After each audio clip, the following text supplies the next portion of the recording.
ایک مشہور ڈاکٹر سے ملاقات۔ میں نے پوچھا کہ اچھی صحت کا راز کیا ہے؟ کہنے لگے بس بیمار نہ پڑو۔ میں نے کہا کہ یہ تو ہمارے بس میں نہیں ہے۔ ہنستے ہوئے کہنے لگے بالکل ہے۔ میں نے کہا آپ بتائیے، میں بالکل عمل کروں گا۔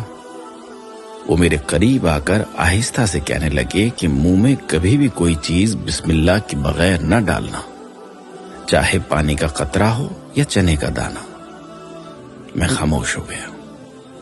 پھر کہنے لگے کہ اللہ نے کوئی بھی چیز بے مقصد اور بلا وجہ نہیں بنائی ہے۔ ہر چیز میں حکمت ہے اور اس میں فائدے اور نقصان دونوں پوشیدہ ہیں۔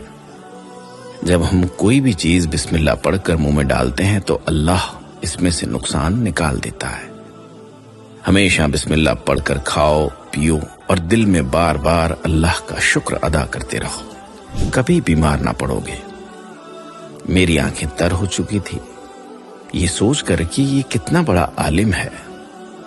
دیر ہو رہی تھی، میں سلام کر کے اٹھنے لگا تو وہ میرا ہاتھ پکڑ کر کہنے لگے کہ کھانے کے حوالے سے آخری بات بھی سنتے جاؤ۔ میں جی کہہ کر بیٹھ گیا۔ کہنے لگے اگر کسی کے ساتھ بیٹھ کر کھانا کھا رہے ہو تو کبھی بھول کر بھی پہل نہ کیا کرو، چاہے کتنی بھی بھوک لگی ہو۔ پہلے سامنے والے کی پلیٹ میں ڈالو، جب تک وہ اپنے منہ میں لقمہ نہ رکھ لے تم شروع نہ کیا کرو۔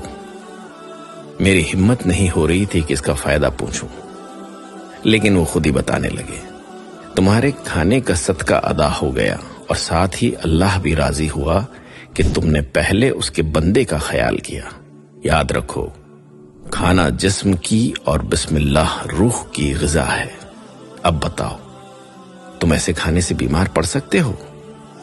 میں بے ساختہ ان کے چہرے پر اپنے دونوں ہاتھ رکھ کر تیزی سے جانے کے لیے مڑا اور یہ سوچنے لگا کہ دین کی ان چھوٹی چھوٹی باتوں سے ہم اور ہمارے معاشرے کے لوگ کتنے محروم ہیں۔